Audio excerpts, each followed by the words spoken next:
Aujourd'hui, j'ai décidé de vous partager 3 méthodes concrètes que j'utilise moi-même pour gérer la pression au boulot. Ces 3 méthodes, vous pourrez les appliquer peu importe le domaine d'activité dans lequel vous travaillez et peu importe votre statut, que vous soyez en CDI, en alternance, en stage ou même en intérim. Si vous êtes prêts, on y va. Comment gérer la pression au boulot? La première méthode que moi j'utilise, c'est tout simplement demander de l'aide à votre collègue. Donc, n'hésitez pas lorsque vous bloquez sur une tâche à demander de l'aide à vos collègues. N'hésitez pas lorsque vous manquez de compétences sur un sujet à demander de l'aide à vos collègues. Généralement, on a un collègue qui a beaucoup plus d'expérience que nous. Lorsque vous demanderez de l'aide, vous allez avoir une partie du travail qui est déjà faite. Donc finalement, si vous avez 100% du travail à faire, en demandant de l'aide, vous allez finalement vous retrouver à faire seulement que 30% du travail, la pression va systématiquement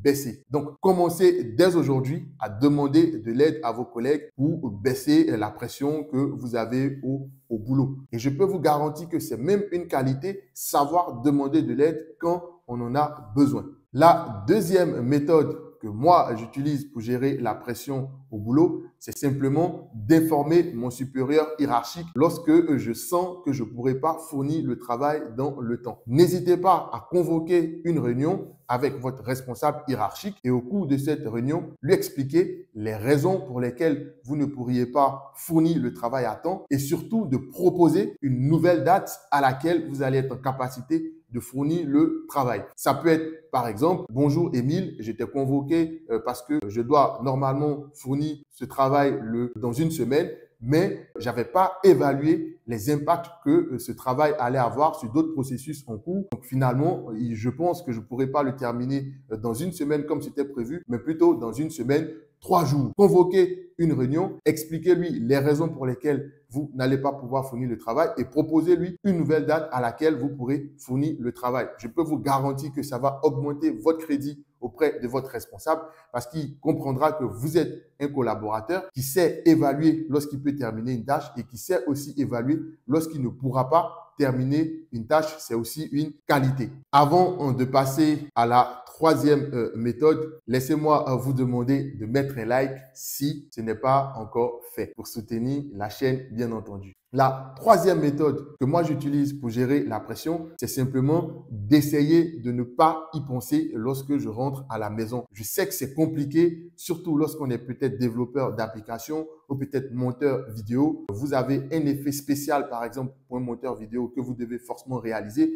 Vous vous dites par exemple, bah non, normalement ça me prend 2 minutes. Vous rentrez chez vous et au bout de 2 minutes, vous n'y arrivez pas. Au bout d'une heure, vous n'y arrivez pas. Au bout de 3 heures, vous n'y arrivez pas. Et finalement, vous avez gâché complètement votre soirée. Apprenez à essayer de ne pas y penser lorsque vous rentrez chez vous. Par exemple, si vous avez des enfants, vous pouvez simplement, avec votre femme, sortir les jeux de société et commencer à jouer avec vos enfants. Ça vous permettra de redécouvrir la chaleur de vos enfants, la beauté de vos enfants. Allumez la télé, mettez une émission qui vous permet de vous évader ou sinon, allez au sport tout simplement pour vous défouler un tout petit peu et vous verrez que ça vous fera du bien. Donc, en résumé, vous l'aurez compris, les 3 méthodes que moi j'utilise pour gérer la pression au boulot, c'est tout simplement de demander de l'aide à mes collègues, de prévenir mon responsable hiérarchique et ensuite d'essayer de ne pas y penser lorsque je suis chez moi à la maison. Et d'ailleurs, si vous n'avez pas regardé ma vidéo sur le pouvoir du silence, je vous invite à la regarder. Je vous mets le lien